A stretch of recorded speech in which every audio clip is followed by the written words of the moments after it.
మీరు సినిమా ఇండస్ట్రీకి వచ్చే టైంకి మీరు married, settled and business man, 2 పిల్లలు ప్లస్ ఇంకా క్రాంతి కుమార్ నా క్లాస్మేట్, విజయబాబు రెడ్డి గారు నాకు సీనియర్ కొద్దిగా, విజేంద్ర ప్రసాద్ గారు క్లాస్మేట్, ఇట్లా చాలామంది ఉన్నారు. ఇంకా డాక్టర్ సాంబశివరావు గారు, వీళ్ళందరూ కూడా వాళ్ళందరూ అనేవారు ఇప్పటికప్పుడే రావయ్యా అని.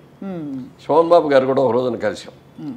ఆయన కలిసిన రోజున ఆయనకే ఇట్లా చూస్తాడు, ఏంటి సార్ అలా చూస్తున్నారు అన్న, నువ్వు బాగున్నావు కదా, ఎందుకు సినిమాలో ట్రై చేయొచ్చు కదా, ఎందుకు చేయట్లేదు అన్నాడు. నాకు సినిమాల మీద ఇంట్రెస్ట్ లేదండి, బిజినెస్ మీద ఇంట్రెస్ట్, నేను అందుకని బిజినెస్ చేసుకుంటున్నాను అన్న. లేదు మీరు ట్రై చేయండి బాగుంటారు అది అన్నాడు. వద్దులేండి అన్న. ఆ తర్వాత ఆయన్నే హీరోగా పెట్టి క్రాంతి కుమారును హనుమాన్ ప్రసాద్ గారు శారదా అని సినిమా తీశారు. గొప్ప హిట్ అయింది అది, మ్యూజికల్గానే హిట్ అయింది అది. ఆ సినిమా మొత్తం రాజమండ్రిలో తీశారు. నేను బెజవాడి నుంచి సాటర్డే సండే వస్తే అక్కడికి వెళ్ళిపోయి ఆ 2 రోజులు ఆడతా గడిపేసి మళ్ళీ వచ్చేవాడిని.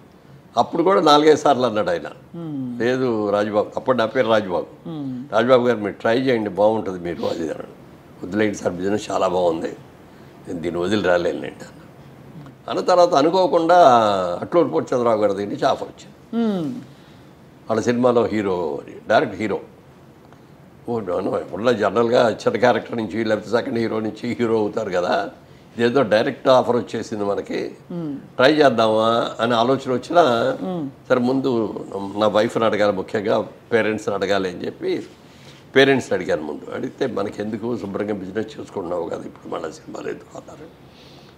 సరే మా ఆవిడ దగ్గరికి వెళ్ళేటప్పటికీ ఆలోచించి, ఇది మీరు ట్రై చేసింది కాదు, ఈ ఆఫర్ మీకే వచ్చింది, లక్ష్మీదేవి వచ్చే తలుపు ఒకసారి కొడద్దంటారు, వచ్చినప్పుడు తలుపు తీస్తే ఆ లక్ష్మీదేవి మనకి ఇంట్లోకి వస్తుంది, మనం తలుపు తీయకుండా ఉంటే ఆ లక్ష్మీదేవి ఎక్కడ పక్కెట్టుకో ఇంకో ఇంటికి వెళ్ళిపోతుంది, మీకు అవకాశం ఒక ట్రైల్ వేయండి, తప్పే ఉంది, మన బిజినెస్ ఇక్కడ ఉంది, షూటింగ్ అయిన రోజులు మీరు అక్కడే ఉండాలి, షూటింగ్ అయిన తర్వాత ఒక్కరోజు కూడా అక్కడ ఉండకుండా మళ్ళీ విజయవాడ వచ్చేసి బిజినెస్ చూసుకోవాలి.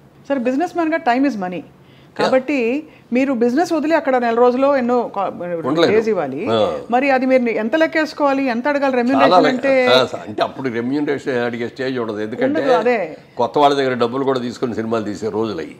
ఓహో, కొత్తగా ఎవరైనా వచ్చి హీరో కావాలంటే ఇది అంటే అందరూ తీసుకుంటారు కాదు, అసలు కొత్తగా ఫస్ట్ టైం చేసిన వాళ్ళకి డబ్బులు కూడా ఇవ్వరు. కానీ మా నిర్మాత గారు నాకు 3,000, గిరిబాబుకి 3,000 రెమ్యూనరేషన్ ఇచ్చారు. ఓహో, అప్పుడు 3,000 పెద్ద అమౌంట్గా ఫీల్ అయ్యాను. 3,000 వచ్చింది వాళ్ళు ఒకసారి. కానీ అప్పుడు బిజినెస్ మ్యాన్ గా సుమారు అంటే ఒక అంచనాకి సార్ ఎంత వచ్చేది మీకు రాబడి పర్ మంత్? పర్ మంత్ లాగా అంచనా కోసం ఐడియా ఉండడానికి అంటే సంవత్సరానికి లెక్కేసుకొని మాకు ఒక 50, మా ప్రొడక్టర్కి ఒక 50 అట్లా వచ్చేది. 50,000 పర్ మంత్? పర్ మంత్ కాదు, పర్ ఇయర్. ఓహో, ఆ రోజుల్లో పర్ మంత్ అంటే అంత. అదే 50,000 పర్ ఇయర్ అంటే దాదాపు మీరు ఇప్పుడు 3 × 12 అంటే 12 నెలలకి 3,000 లెక్కేసుకుంటే కూడా నాట్ బ్యాడ్, కొంచెం తక్కువ. బట్ అంటే ఉంటాయి కదా సార్ లెక్కలు, ఇప్పుడు ఒక రోజు ఇవ్వాలి. అప్పుడు డబ్బు గురించి ఆలోచించాల, ఇదేదో కొత్త ప్రయత్నం వచ్చింది, ఈ ప్రయత్నంలో కూడా వెళ్ళారు. అప్పుడు నాటకాలు వేస్తూ ఉండేవాడు విజయవాడలో, నాటకాలు ఇంట్రెస్ట్ కూడా ఉంది కాబట్టి ట్రైల్ వేద్దామని అని చెప్పి ఆ దేశం అది సక్సెస్ అవ్వబట్టి అంచెలంచెలుగా పైకి వెళ్ళటం. అక్కడ దాసనారాయణ గారు 2వ సినిమాకి పరిచయం అవ్వటం. ఏమనేవారు సార్ మీ యాక్టింగ్ చూసి అప్పట్లోనే? దాసర్ గారు నా యాక్టింగ్ కంటే కూడా నా సిన్సియారిటీని ఎక్కువ చూసేవారు, నేర్చుకోవాలి అనే ఇది, తర్వాత టైం మెయింటైన్ చేయటం ఒకటి. తర్వాత సినిమా ప్రొడ్యూసర్ హనుమాన్ ప్రసాద్ గారు నాకు క్లోజెస్ట్ ఫ్రెండ్, మా షాప్స్ బిజినెస్లో పక్కనే. ఆయన ప్రొడక్షన్, నేనే ప్రొడక్షన్, మా సొంత సినిమా నటుగా ప్రొడక్షన్ కూడా చేసేవాడిని. బెంగళూరులో జరిగింది షూటింగ్ అంతా. ఈ ఇల్లు బాగుందయ్యా, ఈ షూటింగ్ బాగుంటుంది అని ఆయన అంటే వెంటనే నేను వెళ్ళిపోయి వాళ్ళ దగ్గరికి వెళ్ళి ఐఎమ్ సో అండి, తెలుగు సినిమా షూటింగ్ అండి, మీరు ఇవ్వాలండి అంటే వాళ్ళు వెంటనే ఇచ్చేవాడు. ఇవన్నీ చేయటం, అరేంజ్మెంట్స్ చూడటం, సిన్సియారిటీ ఇవన్నీ చూసి బాగా నచ్చేసింది ఆయనకి. మురళి నిన్ను పెద్ద యాక్టర్ అని చేస్తాను నేను. మురళీమోహన్ అని పేరు వారే పెట్టారు? లేదు, పేరు ఆయన పెట్టారు, అట్లూరు పూర్ణచంద్రరావు పెట్టారు. ఎందుకు సార్ మురళీమోహన్ అనడానికి? అంటే అట్లూరు పూర్ణచంద్రరావు గారు సినిమా మా జగమేమాయి తీసేటప్పుడు నేను హీరో, గిరిబాబు విలన్ను, కబడ్డీ రాజబాబు గారును విజయలలిత గారు వాళ్ళు సీనియర్ యాక్టర్ దాంట్లో. మరి ఆయన రాజబాబే, నేను రాజబాబు అంటే ఎట్లా టైటిల్స్లో మళ్ళీ హీరో రాజబాబు, కమెడియన్ రాజబాబు అని అనుకోవాల్సి వస్తుంది. సేమ్ నేమ్ ఒకటి ఉంది. అతను మంచి ఊపులో ఉన్నాడు, ఇప్పుడు చాలా ఫైల్లో ఉన్నాడు. వేరే పేరు ఏమైనా మారిస్తే బాగుంటుంది, నీ అసలు పేరు ఏంటన్నారు. మా అమ్మ నాన్నగారు పెట్టిన పేరు రాజా రామ్మోహన్ రాయ్ అండి. మా నాన్నగారికి పొలిటికల్ ఇంట్రెస్ట్ తోటి అట్లా పొలిటికల్ నాయకుల పేర్లు, మా తమ్ముడికి వేణుగోపాల్ తిలక్ అని పెట్టారు. అదండి. కానీ అందరూ ఊళ్ళో రాజబాబు అని పిలుస్తారు. స్కూల్లో కూడా బుక్లో ఎస్ఎస్ఎల్సీ బుక్లో కూడా రాజబాబు అని ఉంది. అందుకని రాజబాబే కన్ఫర్మ్ అయిపోయిందండి. అయితే రాజా రామ్మోహన్ రాయ్ అంటున్నారు కదా, మోహన్ అని పెట్టుకుందాం. అదంటే పెద్ద పేరులాగా ఉంది, మోహన్ అని పెడదామా అని.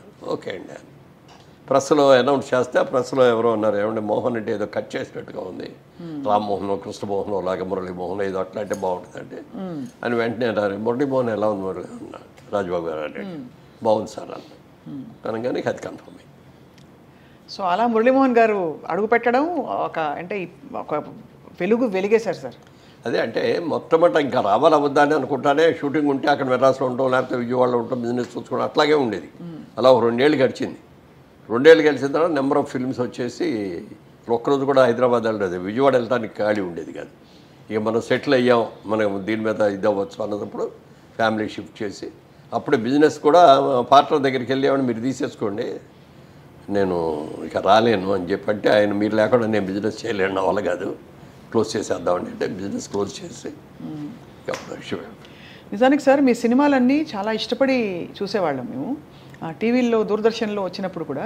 ఎందుకంటే అన్ని పాజిటివ్ ఎండింగ్స్, దాదాపుగా మీవన్నీ కుటుంబ కథ, అన్ని కుటుంబ కథా చిత్రాలు. అండ్ ఎప్పుడూ ఒక మంచి ఇదే కనిపించేది, కానీ ఎక్కడ నెగిటివ్ అవి చాలా తక్కువ, అసలు ఎక్కువ ఉండేవి కాదు. ఇప్పుడు ఈవెన్ టీవీ సీరియల్స్లో లేడీ విల్స్ ఇవన్నీ ఉన్నారు కదా, అందులో అవి కూడా ఉండేవి కాదు. అదే అంటే భరోసాగా ఉండేది, హాయిగా ఉండేది చూస్తే మీ సినిమా. ఇవన్నీ మీకు ఇలా రావడం అనేది, ఇలాంటి రోల్సే, అది మీకు డెస్టినీ అంటారా లేక? డెస్టినీ అని కాదు, కానీ